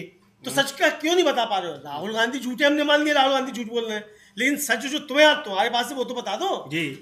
तो सच मालूम ही नहीं है, चूंकि डील के बारे में जानकारी तो मोदी जी को भी नहीं है। तो शिवराज सिंह चौहान को कहां से होगा जी? वो तो ट्रंप को मालूम है। ट्रंप जो वहां से भेज देगा उस पर दस्तखत करा लेगा, बुला लेगा कि आओ आगे दस्तखत करो। तो यही तो राहुल गांधी कह रहे हैं कि मोदी जी कंप्रोमाइज है हाँ। और पूरी सरकार कंप्रोमाइज नजर आ रही है। वरना अगर आपकी कोई डील हुई है, कोई बात है, तो डील पे सिग्नेचर हुए होंगे ना किसी के, जी। किसी मंत्री के हुए होंगे, अधिकारियों के हुए होंगे, तो देश के सामने रख दो, संसद के अंदर बता दो कि भाई ये डील हुई है, ये है। हाँ। तो वो आप नहीं बता पा रहे। बिल्कुल। अब राहुल गांधी अगर झूठ बोल रहे हैं तो सही चीज आप रख दीजिए, सही चीज आप रख ही नहीं सकते हैं क्योंकि आपको खुद नहीं पता है, और पता भी है तो फिर आपको बताने से रोका गया है। तो यही चीजें हैं, और चूंकि संसद में ये बात होती, अगर इस पर चर्चा होती तो फिर सरकार को कुछ न कुछ तो बताना ही पड़ता। बहरहाल किसानों में नाराजगी बहुत जबरदस्त है और इसको लेकर अब देश भर में किसान एक बार फिर एक बड़े आंदोलन की तैयारी में है। सचिन पायलट को सुनते हैं, कांग्रेस के नेता हैं, क्या कह रहे हैं। सुप्रीम कोर्ट में क्या होता है वो उस जानना बड़ा दिलचस्प होगा, बहुत महत्वपूर्ण होगा। सुप्रीम कोर्ट इसको कैसे देखता है, क्या सुप्रीम कोर्ट को भी ये लग रहा है कि ये गलत है, ये असंवैधानिक है, संविधान के मूल्यों की धज्जियां उड़ा रहा है, या फिर चुना हुआ जनप्रतिनिधि है, बहुमत से सरकार चला रहा है तो उसके लिए सब कुछ माफ है। ये देखना बड़ा दिलचस्प होगा। बिल्कुल, ये काफ़ी दिलचस्प होगा कि भाई चुना हुआ अगर मुख्यमंत्री है तो चुना हुआ मुख्यमंत्री क्या संविधान के दायरे से बाहर जाकर इस तरीके के घृणा कर सकता है। एक तरफ तो सुप्रीम कोर्ट समीर जी खुद गाइडलाइंस जारी करता है और सख्त टिप्पणियां करता है हेट स्पीच को लेकर, और ये हेट स्पीच से भी आगे बढ़कर जाने का मामला, यानी आप एक विपक्ष के नेता को जो मुख्यमंत्री पद का दावेदार भी है, जिसके पिता 3 बार मुख्यमंत्री रहे, आप उसका जो है धर्म परिवर्तन करके दिखाते हैं और उस पर आप निशाना साधते दिखाते हैं कि उसको गोली लग रही है जी, और ये ट्वीट किया जाता है और उस पर आप कोई माफी नहीं मांगते हो। आपके खिलाफ जब कोई एक सामाजिक कार्यकर्ता एफआईआर दर्ज कराता है तो आप धमकी देते हैं मैं 100 एफआईआर दर्ज कराऊंगा। तो ये इस तरीके की चीजें जो तो आप देखना ये कि सुप्रीम कोर्ट केवल मूक दर्शक बना रहेगा। चुनाव आयोग के मामले में तो मूक दर्शक बना ही हुआ है, तो क्या सरकार के मामलों में भी चुनाव आयोग इसी सुप्रीम कोर्ट मूक दर्शक बना रहेगा, या कोई आयोजक नजीर जो है वो पेश करता है सुप्रीम कोर्ट, ये भी देखना। जी बिल्कुल, ये देखने वाली बात होगी और उससे अपडेट करेंगे आपको सुप्रीम कोर्ट में क्या इस पर टिप्पणी आती है, सुप्रीम कोर्ट इसको कैसे देख रहा है। लेकिन मामला बहुत गंभीर है और उसको लेकर घिरे हुए हैं हिमंता बिस्व शर्मा, इसलिए कि अभी भी लोगों को लोकतांत्रिक प्रक्रियाओं और देश के संविधान पर भरोसा है, और देश का संविधान इसकी इजाजत संवैधानिक पद पर बैठे हुए व्यक्ति को ही नहीं, किसी भी व्यक्ति को नहीं देता है। खैर, इधर बीच जिस तरीके से अब प्रधानमंत्री नरेंद्र मोदी पर हमले हो रहे हैं विपक्ष के, और उनका बचाव करने के लिए जिन लोगों को लगाया गया है, उस पर अब ये सवाल उठने लगा है कि क्या प्रधानमंत्री नरेंद्र मोदी अपनी पार्टी में भी अलग थलग पड़ गए, ऐसा लग रहा है, क्योंकि बचाव करने के लिए उनके साथ लिए आ रहे हैं निशिकांत दुबे या फिर गिरिराज सिंह या पीयूष गोयल। बाकी जो सीनियर लीडर हैं, मंत्री हैं, वो दिखाई नहीं पड़ रहे हैं कहीं भी। ऐसा क्यों है, ये बड़ा सवाल है। लेकिन जिस तरीके से भारत और अमेरिका के बीच ट्रेड डील हुई है, उसको लेकर सवाल बार बार उठ रहे हैं, और यही नहीं, अमेरिका की तरफ से बार बार ये संकेत दिए जा रहे हैं कि वास्तव में बहुत दबाव में ये डील की गई है। हाँ बिल्कुल, साफ संकेत दिए जा रहे हैं कि बहुत दबाव में ये डील की गई है, और इस डील को लेकर सवाल भी बहुत ज़्यादा समीर जी उठ रहे हैं कि भाई आपने ये डील क्यों की और इस डील का में क्या है, कम से कम देश को तो मालूम पड़े। राहुल गांधी ने भी इसको लेकर सवाल उठाए हैं, विपक्ष इसको लेकर सवाल उठा रहा है, और अखिलेश यादव डील नहीं इसको ढील कह रहे हैं, ये भी देखने में आ रहा है। और कल तो राहुल गांधी ने जो थे वो कुछ सवाल पूछे, कहा कि भाई मुझे 5 जो है सवाल हल्के सवाल जो है आप इसको बता दिए, साधारण से सवालों के जवाब दे दीजिए। उन्होंने कल एक ट्वीट किया समीर जी, हालांकि वो ट्वीट पुराना हो गया, लेकिन ट्वीट पुराने नहीं होते हैं, चूंकि मौजूद है अभी मामला, हम लोग बता सकते हैं कि क्या उन्होंने ट्वीट किया। और ये अभी इस ट्वीट को भी देखते हैं कि यूएस ट्रेड डील के नाम पर हम भारत के किसानों के साथ विश्वासघात होते हुए देख रहे हैं। मैं प्रधानमंत्री से कुछ आसान सवाल पूछना चाहता हूं कि डीडीजी इंपोर्ट करने का वास्तव में क्या मतलब है, और अगर हम जीएम सोया तेल की आयात की अनुमति देते हैं तो मध्य प्रदेश, महाराष्ट्र, राजस्थान, देश भर के सोया किसानों का क्या होगा। जब आप एडिशनल प्रोडक्ट्स कहते हैं तो उसमें क्या क्या शामिल है, नॉन ट्रेड बैरियर्स हटाने का क्या मतलब है, और ये सारी चीज़ें हैं। किसानों को ये सफाई तो मिलनी ही चाहिए, ये सिर्फ आज की बात नहीं है, ये भविष्य की भी बात है। क्या हम किसी दूसरे देश को भारत की कृषि उद्योग पर लंबे समय की पकड़ बनाने दे रहे हैं। अब ये अमलेंदु जी वही है, जब किसानों से मुलाकात हुई, उस समय सारे किसानों के जो नेता थे, उनके प्रतिनिधि थे, वो किस तरीके से बातें रख रहे थे। अलग अलग राज्यों के लोग आए थे, उसी में मध्य प्रदेश वाले सोया किसानों की बात कर रहे थे। जी हाँ, 17 संगठन थे, एक आध नहीं, 17 संगठन, 17 किसानों के संगठन आए और आकर उन्होंने राहुल गांधी से मुलाकात की और ये सारी बातें बताई कि किस तरीके से इस डील का क्या असर पड़ेगा, और पढ़ना शुरू हो गया है। पड़ेगा ही नहीं, पढ़ना शुरू हो गया है। और सीधी सी में जो राहुल गांधी ने वीडियो जारी किया था पीयूष गोयल के सवाल को लेकर, उनका था कि भाई आप कह रहे हैं कि बांग्लादेश ने जो कपास खरीदना बंद कर दिया, तो या तो किसान मरेगा या हमारा टेक्सटाइल सेक्टर जो है वो मरेगा। इन दो में से एक के साथ तो होना है, तो आप खुलकर बताइए कि क्या होगा। आप ये बता क्यों नहीं रहे हैं कि ये जो है खुलकर होगा। तो ये समझिए। और इसके अलावा जो ये तेल, रूस से तेल खरीदने वाली बात है, इसको लेकर भी बार बार सवाल उठ रहे हैं और यहाँ उसको ढुलमुल जवाब दिया जा रहा है। और अमेरिका बार बार उस बात को दोहरा रहा है कि भारत तैयार हो गया है। अमेरिका यही बात दोहरा रहा है कि यहाँ पर इन सारे समझौतों, इन दबावों के आगे, ये सारी बातें मानने के बाद ही उसने भारत के साथ व्यापार समझौता किया है। मार्को रूबियो ने वहाँ पर उसको लेकर, वहाँ के विदेश मंत्री, उन्होंने एक बात कही है, इस बात को दोहराया है। और पवन खेड़ा कांग्रेस के नेता हैं, उन्होंने उनकी उस बयान का उल्लेख करते हुए एक ट्वीट किया है। उस ट्वीट को भी हम लोग देखते हैं, ये अंग्रेजी में ट्वीट है और उसी का उनका ये कहना है कि किस तरीके से रूस से तेल खरीदने की शर्त पर ही ये ट्रेड डील किया गया है। अमेरिका से हम ज्यादा खरीदेंगे, वेनेजुएला से ज्यादा खरीदेंगे। और यही बात डोनाल्ड ट्रंप ने कही हुई थी उस समय जब ये डील हो रहा था। लेकिन यहाँ पर, और इसके बाद ये डील होती है, पर हमारी सरकार इन चीज़ों को स्वीकार नहीं कर रही है। और सबसे बड़ी बात ये कि समझौता भारत के साथ हो रहा है, लेकिन उसकी घोषणा भारत क्या क्या करेगा, ये सारी बातें बता रहे हैं डोनाल्ड ट्रंप। बता रहे हो, भारत में किसी को पता नहीं है, प्रधानमंत्री मोदी को नहीं पता, मोदी को नहीं पता है। जी हाँ, थैंक यू ट्रंप कहने के अलावा उस डील में क्या है कुछ नहीं, मोदी जी को भी नहीं पता है। और पता होता तो देश के सामने आके बताते। अब आज से एआई समिट हो रहा है तो उसी में बताते क्या क्या डील है। एआई को ही बता दें क्या क्या डील हुई है, क्या क्या डील हुई है। बिल्कुल। और एआई को लेकर बहुत सवाल पूछते। पवन खेड़ा ने जो ट्वीट किया उसका आप हिंदी बता सकते हैं? जी बिल्कुल, पवन खेड़ा लिख रहे हैं और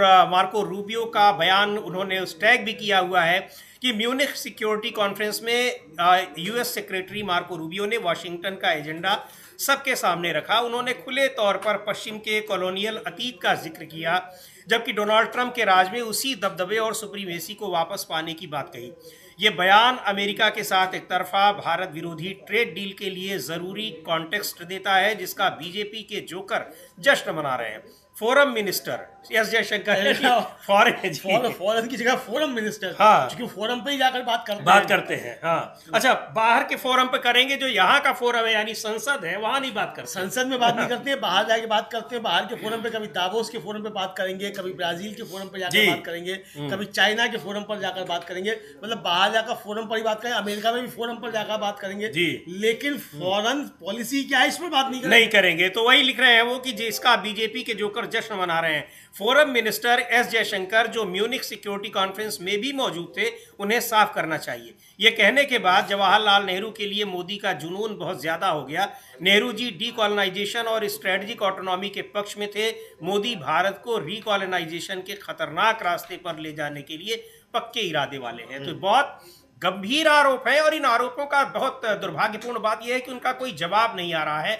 जवाब देने के लिए पीयूष गोयल आधी रात को ट्वीट कर देते हैं, लेकिन उस ट्वीट में जो सवाल पूछे जा रहे हैं कि ये सारी चीजें कैसे हो गई, क्या होगा, इन किसानों का क्या होगा, वो जवाब नहीं आता है। हाँ बिल्कुल, वो जवाब नहीं आता है। और समीर जी, साफ तौर पर समझा जा सकता है कि सवालों के जवाब जो है ये नहीं मिल रहे हैं, ये देखने में आता है। और बड़ी खबर समीर जी इस समय ये आ रही है कि इसको जो हिमंता विश्व शर्मा पे मामला था, उसकी सुनवाई होनी थी और सुनवाई पर सीनियर एडवोकेट अभिषेक मनु सिंह भी जो है वो पहुंचे अदालत के सामने। अभी इसकी सुनवाई शुरू हुई और उन्होंने पास ओवर मांगा। सॉलिसिटर जनरल तुषार मेहता पेश हुए और एक फैक्चुअल डेवलपमेंट जो मुझे आपके ध्यान में लाना उन्होंने कहा, लेकिन बेंच ने मामले को पास ओवर कर दिया, पास कर दिया, यानी आज उस पर चर्चा अब नहीं होगी। उस पर चर्चा बाद में होगी। तो ये अपडेट है वहां पर हिमंता विश्व शर्मा के मामले में असम के मुख्यमंत्री। लेकिन असम की राजनीति इसको लेकर गरमाई है।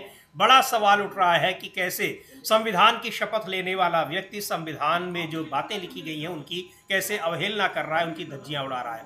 और इधर जो यूएस के साथ, अमेरिका के साथ ट्रेड डील की बात हो रही है, कांग्रेस के ही प्रवक्ता है सुरेंद्र राजपूत, उन्होंने कुछ ग्राफिक्स के जरिए एक ट्वीट किया है और वो भी ये बता रहे हैं कि इस डील में क्या कुछ हुआ है और क्यों ये कहा जा रहा है कि भारत की सरकार ने, प्रधानमंत्री नरेंद्र मोदी ने अमेरिका के आगे सरेंडर कर दिया है। वो ट्वीट भी हम देखते हैं क्या लिखा है उसमें भी, वो भी हम आपको बताते हैं कि इस तरह से हर भाषा में राहुल गांधी देशवासियों को यूएस ट्रेड डील के नुकसान बता रहे हैं, समझा रहे हैं कि इसमें किसान और व्यापारी को बहुत नुकसान होने जा रहा है, विनाश होने से पहले चेत जाइए मित्रों। और ये अलग अलग जो उन्होंने सारी चीजें कही हैं उनका ये बयान है जो राहुल गांधी ने जो बातें कही, राहुल गांधी ने जो बातें कही है उसमें कई उन्होंने जो है राहुल गांधी के पुराने ट्वीट्स हैं वो किए हैं। और एक तो जो है ये पहले उन्होंने किया है कि यूएस ट्रेड डील के नाम पर हम भारत के किसानों के साथ विश्वासघात होते हुए देख रहे हैं, ये राहुल गांधी का है। और मैं प्रधानमंत्री से कुछ आसान सवाल पूछना चाहता हूँ, जो ट्वीट हम लोगों ने भी दिखाया था 5 ट्वीट का। फिर इससे पहले का दिखाया था we are witnessing a betrayal of India farmers in the name of US trade deal, ये उन्होंने पूछा। फिर वही जो प्रधानमंत्री से कई सवाल पूछे थे उन्होंने। फिर जो संसद के अंदर बोले कि 0% ड्यूटी और 18% ड्यूटी, 0% ड्यूटी बांग्लादेश पे, 18% ड्यूटी भारत के ऊपर, इसको लेकर फिर ये जो है राहुल गांधी कहते हैं कि यूएस ट्रेड डील है ये भारत की टेक्सटाइल इंडस्ट्री को खत्म कर देगी। जो वीडियो जारी किया था उसका स्क्रीनशॉट, और फिर एक वो वीडियो जो उन्होंने जारी किया था मुकदमा करो या एफआईआर करो, ये खुली चेतावनी थी, तो वो ये सारा एक कोलाज बनाकर सुरेंद्र राजपूत ने इसको जारी किया है। ये ट्वीट उन्होंने कहा है कि आप आसान भाषा में समझ लीजिए कि राहुल गांधी क्यों इस पर सवाल उठा रहे हैं और सरकार का कोई प्रतिनिधि, प्रधानमंत्री इनका कोई जवाब नहीं दे रहे हैं। संसद में पूछते पूछते विपक्ष परेशान हो गया, संसद की कार्यवाही नहीं चली, लेकिन जवाब इसका कुछ नहीं आया और बजट सत्र का एक हिस्सा खत्म हो गया। और 9 मार्च से फिर शुरू होगा दूसरा हिस्सा, उसमें इसका जवाब मिलेगा या नहीं मिलेगा, लेकिन लगता नहीं है विपक्ष की इस मामले में पीछे हटने वाला है, क्योंकि ये देश के किसानों से, देश के तमाम उद्योगपतियों से, औद्योगिक घरानों से, उद्योग जगत के लिए बहुत नुकसानदायक ये ट्रेड डील माना जा रहा है और इस पर बहुत सारे सवाल उठ रहे हैं। और अलग अलग राज्यों में कांग्रेस के नेता, विपक्ष के नेता इस चीज़ को उठा रहे हैं। पंजाब में वहाँ प्रभारी हैं कांग्रेस पार्टी के भूपेश बघेल, उन्होंने एक बयान दिया है, जारी किया, और कह रहे हैं कि इसको लेकर पंजाब में एक कार्यक्रम है जिसमें लोगों से इसके बारे में चर्चा की जाएगी। और जिस तरह से राहुल गांधी से अलग अलग राज्यों के तमाम किसान नेता आए थे, मिले थे, और सब ने बताया कि कैसे ये नुकसान करेगा, चाहे वो टेक्सटाइल इंडस्ट्री के लोग हों, कॉटन उगाने वाले हों, सोयाबीन उगाने वाले हों, तिलहन उगाने वाले हों, सभी को इस डील से केवल और केवल नुकसान दिखाई पड़ रहा है। बिल्कुल, इस डील से सबको नुकसान ही नुकसान है, ये साफ तौर पर दिखाई पड़ रहा है। और इस नुकसान की भरपाई कैसे होगी, सवाल ये है। राहुल गांधी यही सवाल पूछ रहे हैं कि भाई आपकी दोस्ती किसी से कुछ, इससे क्या लेना देना किसी को, आपकी दोस्ती किसी के साथ तो, लेकिन सवाल ये है कि क्या आप भारत के साथ न्याय कर पा रहे हैं कि नहीं, क्या आप जो भारत के हित हैं उनकी रक्षा आप कर पा रहे हैं कि नहीं कर पा रहे हैं। सवाल सीधा सीधा ये है, और ये आप नहीं कर पा रहे हैं तो ये देश के साथ विश्वासघात है। राहुल गांधी का सीधा सीधा कहना ये है। फिर बीच में खबर आई कि राहुल गांधी ने जो मसला उठाया था जनरल नरवणे की किताब का लेकर, उसको एफआईआर तो उसमें दर्ज की गई है, तो राहुल गांधी ने साफ चेतावनी जारी करते हुए कहा कि चाहे एफआईआर करो, चाहे मुकदमा करो, लेकिन हम किसानों के हितों के साथ कोई समझौता इस किसान विरोधी सरकार से नहीं करेंगे। वो बाइट भी बाइट है, वो हम लोग सुन लेते हैं। पहले एक बार देखते हैं क्या कहा है भूपेश बघेल ने पंजाब में और अलग अलग जगहों पर इस किसानों के साथ विपक्ष के नेता संवाद कर रहे हैं, बातचीत कर रहे हैं और उनकी बातें भी सुन रहे हैं कि इस ट्रेड डील से लोगों को किस तरीके का नुकसान है, क्यों आशंकित है। वो सुनते हैं भूपेश बघेल ने क्या कहा है। तमाम जो अलग अलग सेक्टर हैं उनमें किस तरीके से लोगों में आशंका है कि इसका नुकसान होगा, लेकिन सरकार नहीं सुन रही। और कहा यह जा रहा है, आरोप ये लग रहा है कि सरकार ने ये ट्रेड डील इसलिए की है क्योंकि अमेरिका का दबाव था, क्या दबाव था कि अचानक इस डील को करना पड़ा। और उसके कुछ ही दिन पहले एप्स्टीन फाइल्स का मामला नया उजागर हुआ था। हालांकि पहले भी आई थी, लेकिन जो नई सीरीज फाइलों की जारी की थी उसके तुरंत बाद यूएस के साथ ट्रेड डील हो जाती है। हाँ, तुरंत ट्रेड डील हो जाती है और उसके बाद ही ट्रंप की, उस डील के बाद भी ट्रंप की धमकी आती है। जी हाँ, कि मैं मोदी का पॉलिटिकल कैरियर खत्म कर सकता हूँ, बर्बाद कर सकता हूँ, लेकिन करूंगा नहीं। जी हाँ, बर्बाद कर सकता हूँ लेकिन करूंगा नहीं। और ट्रंप से मोदी इसीलिए प्यार करते हैं। जी हाँ, ये कहा गया। तो ट्रंप से मोदी प्यार क्यों करते हैं, तो ये बता दिया मतलब ट्रंप ने कि मोदी दबे हुए हैं। तो इसका मतलब क्या उन फाइलों की वजह से कुछ है? क्योंकि राहुल गांधी तो संसद में खड़े होकर आरोप लगा रहे हैं कि अडानी के खिलाफ जो केस चल रहा है अमेरिका में, और जो एप्स्टीन फाइल्स में नाम आए हैं प्रधानमंत्री मोदी और उनके मंत्रियों के, जिस तरीके से इसकी वजह से जो है मोदी जी कंप्रोमाइज है, ये राहुल गांधी का आरोप है। और इसका कोई वाजिब जवाब जो है वो सरकार की तरफ से, प्रधानमंत्री मोदी की तरफ से अभी तक नहीं आया। जी बिल्कुल नहीं आया है। और इधर इन मसलों पर बुरी तरीके से खुद घिरे हुए हैं प्रधानमंत्री नरेंद्र मोदी। जनरल नरवणे की किताब को लेकर इतना हंगामा हुआ है, और अब तो सरकार ये कानून बनाने जा रही है। खबरें आ रही हैं कि सेना का कोई भी अधिकारी रिटायर होने के 20 साल बाद तक कोई किताब नहीं लिख सकता है, कुछ कह नहीं सकता है। मतलब ये सीधे सीधे आर्टिकल 19 का एक खुला उल्लंघन होगा अगर ये नियम बन जाता है।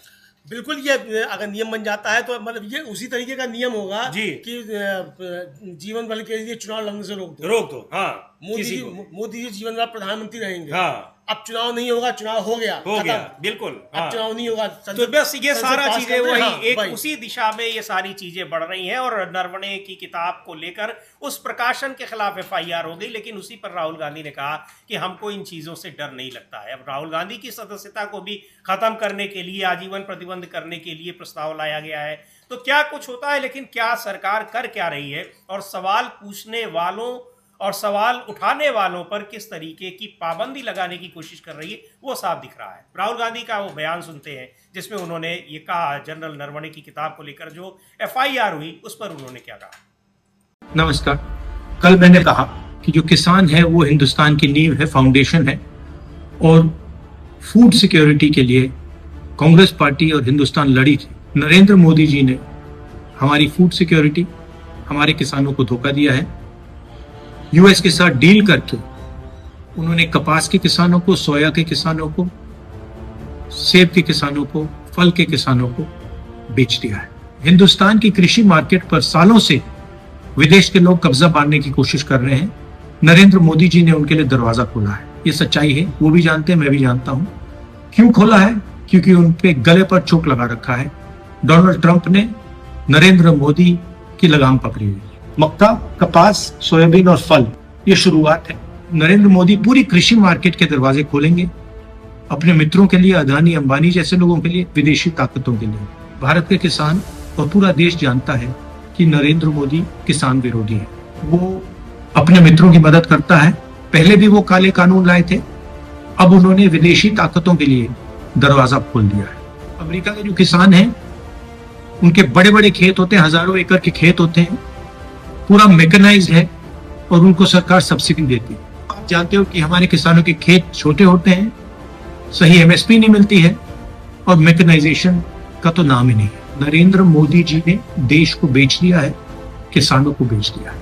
आप मेरे ऊपर केस डालो, गाली दो, जो भी आपको करना है करो, प्रिविलेज मोशन डालना है वो डाल दो, कोई फर्क नहीं पड़ता। मैंने पार्लियामेंट हाउस में सच्चाई बोली है।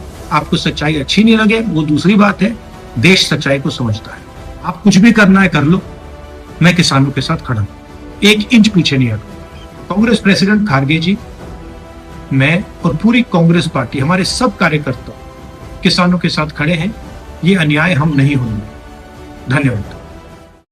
हो रही है, हालांकि डील अभी होनी है, पर उस पर एक जो ज्वाइंट स्टेटमेंट जारी हुआ वो उसी समय हुआ जब बजट सत्र चल रहा था। उस पर सरकार को जानकारी देनी चाहिए थी। तो विपक्ष ने मांग भी की, लेकिन कोई जानकारी नहीं दी गई, और उसकी वजह से पूरा सत्र जो है वो बाधित रहा। पर ये मामला अब सड़कों तक पहुंच गया है, ये दिखाई पड़ रहा है। जिस तरीके से यहाँ विपक्ष के नेता, किसान संगठन अब सड़कों पर उतरते दिख रहे हैं, तो वो सरकार के लिए निश्चित तौर पर एक मुश्किलें खड़ा करने वाला है। और एक बात और भी है अमलेंदु जी, कि बीजेपी के भीतर ऐसा लग रहा है कि प्रधानमंत्री नरेंद्र मोदी एक बिल्कुल अलग थलग है। बचाव करने के लिए निशिकांत दुबे और गिरिराज सिंह ही दिख रहे हैं, या पीयूष गोयल। बिल्कुल बिल्कुल, यही लोग जो है वो बचाव करते दिखाई पड़ रहे हैं, पीयूष गोयल या फिर गिरिराज सिंह या निशिकांत दुबे। यहाँ तक कि मोदी जी भी गायब हो गए हैं। हाँ, खुद तो गायब है, अमित शाह भी गायब हो गए। अमित शाह भी बचाव नहीं कर रहे हैं। पहले ही दिन संसद में दिखे थे राजनाथ सिंह, उसके बाद कहीं कोई बयान नहीं आ रहा है। कहीं कोई बयान नहीं आया है। गायब है, ओम बिरला भी गायब है जी। तो ओम बिरला ही कम से कम बचाव करते। ओम बिरला से ज़्यादा अच्छा बचाव तो कोई नहीं कर पा रहा था, लेकिन ओम बिरला साहब खुद जो है वो गायब है, वो खुद ये बचाव नहीं कर पा रहे। तो बड़ा देखने वाली चीज़ है कि क्या प्रधानमंत्री मोदी जी के खिलाफ बीजेपी के अंदर भी बहुत कुछ चल रहा है, जो सतह पे दिखाई नहीं पड़ता, लेकिन अंदर ही अंदर काफी। अच्छा, इससे किसानों के नुकसान की बात हो रही है, लेकिन कृषि मंत्री शिवराज सिंह चौहान भी बीच बीच में एक आध ट्वीट ही कर दे रहे हैं, बहुत ज्यादा खुलकर आ नहीं रहे हैं वो भी, चूंकि ये कहा जा रहा है कि इसमें किसानों के हितों से समझौता हुआ है और वो क्या बात करेंगे। लेकिन क्या कुछ कह रहे हैं। अब जिस तरीके से जो राहुल गांधी ने कहा कि कैसे ये किसानों के हितों को पूरा एक तरीके से गिरवी रख दिया गया है। राहुल गांधी तो सीधे कह रहे हैं कि देश को बेच दिया है प्रधानमंत्री नरेंद्र मोदी ने, लेकिन किसानों का भी यही कहना है कि उनकी कमर टूट जाएगी अगर अमेरिका के साथ ये समझौता हुआ है। और जिस तरीके से हमारे व्यापार, हमारे जो पूरा खोला जा रहा है व्यापार के लिए, यहाँ हमारे किसान उनके साथ प्रतियोगिता नहीं कर पाएंगे। और क्या सुनते हैं हम कांग्रेस के वरिष्ठ नेता हैं ये सचिन पायलट, उनको भी सुनते हैं, लेकिन इस मामले में शिवराज सिंह चौहान की भी चुप्पी कहीं ना कहीं ये दिखाई पड़ रही है कि किसानों का के जो सवाल है उनका जवाब उनके पास नहीं थे। हाँ, किसानों के सवालों का जवाब तो शिवराज सिंह चौहान के पास भी नहीं। हालांकि मुझे लगता है कि शिवराज सिंह चौहान जो है वो ज्यादा पढ़े लिखे हैं मोदी जी से, और ज्यादा उनको जानकारी है। कई साल मुख्यमंत्री। अच्छा, बीच बीच में जो ट्वीट कर रहे हैं तो केवल यही कह रहे हैं कि राहुल गांधी झूठ बोल रहे हैं। अरे भाई, सवाल पूछते हैं, सच बता दो, बताइए ना। बिल्कुल सच तुम बता दो। राहुल गांधी झूठ बोल रहे हैं, हमने मान लिया राहुल गांधी झूठ बोल रहे हैं, तो सच तुम बता दो जी। तो सच का क्यों नहीं बता पा रहे हो? राहुल गांधी झूठे, हमने मान लिया राहुल गांधी झूठ बोल रहे हैं, लेकिन सच जो तुम्हारे पास है वो तो बता दो जी। तो सच मालूम ही नहीं है, चूंकि डील के बारे में जानकारी तो मोदी जी को भी नहीं है। तो शिवराज सिंह चौहान को कहां से होगा जी? वो तो ट्रंप को मालूम है। ट्रंप जो वहां से भेज देगा उस पर दस्तखत करा लेगा, बुला लेगा कि आओ आगे दस्तखत करो। तो यही तो राहुल गांधी कह रहे हैं कि मोदी जी कंप्रोमाइज है, और पूरी सरकार कंप्रोमाइज नजर आ रही है। वरना अगर आपकी कोई डील हुई है, कोई बात है, तो डील पे सिग्नेचर हुए होंगे ना किसी के जी, किसी मंत्री के हुए होंगे, अधिकारियों के हुए होंगे, तो देश के सामने रख दो, संसद के अंदर बता दो कि भाई ये डील हुई है, ये है। तो वो आप नहीं बता पा रहे। बिल्कुल। अब राहुल गांधी अगर झूठ बोल रहे हैं तो सही चीज आप रख दीजिए। सही चीज आप रख ही नहीं सकते हैं क्योंकि आपको खुद नहीं पता है, और पता भी है तो फिर आपको बताने से रोका गया है। तो यही चीजें हैं। और चूंकि संसद में ये बात होती, अगर इस पर चर्चा होती तो फिर सरकार को कुछ न कुछ तो बताना ही पड़ता। बहरहाल, किसानों में नाराजगी बहुत जबरदस्त है, और इसको लेकर अब देश भर में किसान एक बार फिर एक बड़े आंदोलन की तैयारी में है। सचिन पायलट को सुनते हैं, कांग्रेस के नेता हैं, क्या कह रहे हैं।